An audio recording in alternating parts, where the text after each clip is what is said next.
Hi everyone, thanks for coming back to my channel. I wanted to do my season 8 episode 3 monsters review. This is pretty good. This show is starting off really good for me. I will be honest and say that when they're doing like the flash forwards and flashbacks, I do get a little bit confused. But I mean, it always works out in the end, but I'm still confused while it's going on. I just, try to act like I know what's happening, but I really don't, and then it kind of plays itself out. But it was good. It was good. I'm so glad they killed Morales. I really didn't think he was anything big in this show to begin with. I mean, he was there, what, episode 4, I think, of season 1, so he really wasn't much for me anyway. So the whole time that him and Rick were sitting there, batting back and forth or whatever, I was like, yeah, until Rick Grimes kills your ass, I'm thinking to myself, next thing you know, Daryl kills him, and I'm like, well, done with that guy. He wasn't impressive to me anyway. But the scene with Aaron and Eric, that was really sad. I kind of knew that was going to happen, and I'm sure plenty of you did too, because they were giving Aaron way too much screen time last episode. And I was like, oh no, they're going to kill Eric. Why? But, it's got to happen to someone, and they chose him, and it pulled at my heartstrings, but again, I was a little bit confused. I'm not going to lie, because, they never truly showed us him as a walker. So are they going to show us him, like, in a later episode as a walker? Maybe that's why they didn't show us, because when his friend comes up and was like, that's not really him, I was like, is he not a walker? Is he not a walker? Like, I was just truly, I didn't know what was going on. I mean, I realize now that he's dead, but, in that second, like I say, it takes me a second to figure out things. I was like, maybe it's not him, hopefully. And then I find out it is, and I'm sad. And then Rick hands him a baby.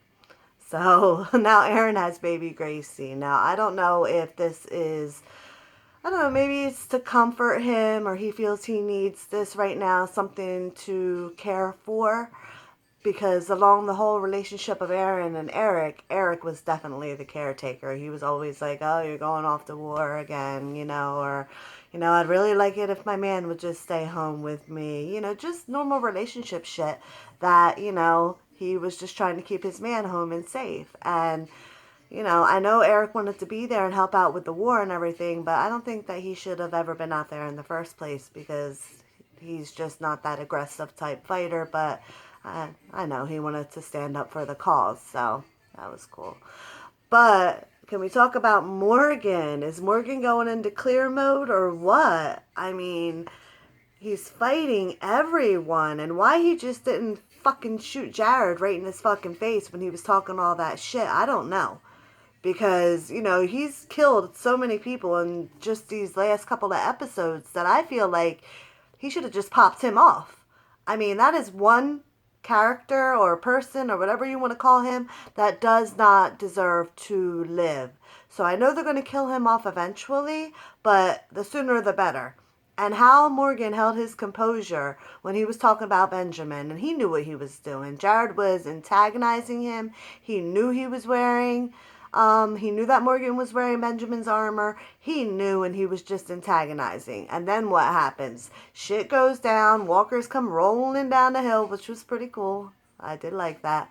And then they all run away. And then next thing you know, Morgan is losing his shit on Jesus. Like, that's your boy. Why are you losing, your shit on Jesus? You should have freaking shot Jared. But, and then he's not even recognizing what he's doing. Like, when it finally settles down, it's down now. And he's just looking like, what? Like, it was like a clear moment. He knew that he was fighting, but I don't really think he knew who he was fighting, And then he just cleared himself out. He was just like, you know what? I can't do this anymore. I'm done with this. I don't care. I'm over it. I'm out, And, he's made such a transition from all life is precious to just killing people that I think for a second, his morals and what he believes in, trickles back in his brain, even though he knows the war is necessary. And I think that maybe he'll come back later and in like a really big moment and help out with the war, and something that he is going to do is going to be critical to the show later on in later episodes. So that just, it just broke my heart when I saw him, and he was just like, I'm not wrong, I'm not wrong. And then Tara is like, you know what, you're not wrong, because Tara is on lose her shit level too. She's done. She wants vengeance. Her girlfriend was killed. Her friends were killed. She's like, kill them all. And I agree. I don't think that they should be caring about these saviors' lives. Now, I realize that not all of them are bad. And I do realize that, they were probably just complying to rules just to live, like other people do. But to me, if they're already, I don't want to say trained, but if they're already used to like this way of living that Negan has provided them, they're used to living this way. Rick and his crew, they don't live like that.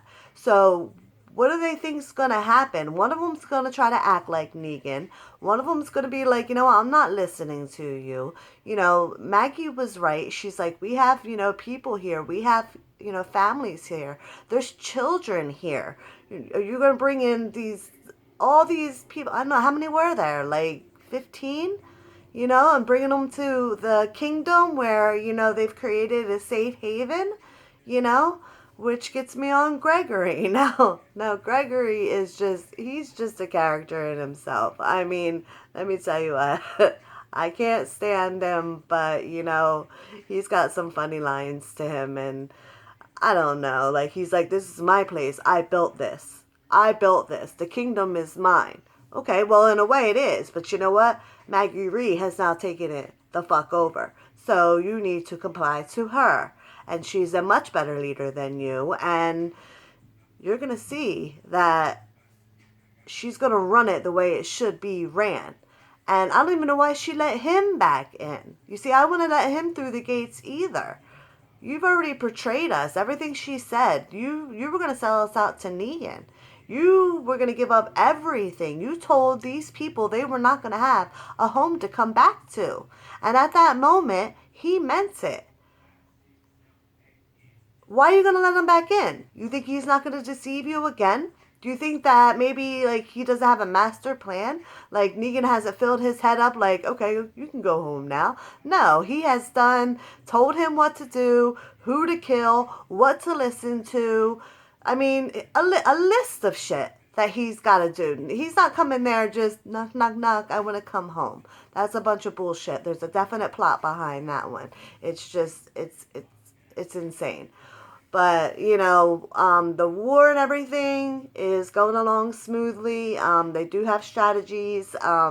King Ezekiel, he's being positive as he can be until the last scene of the show.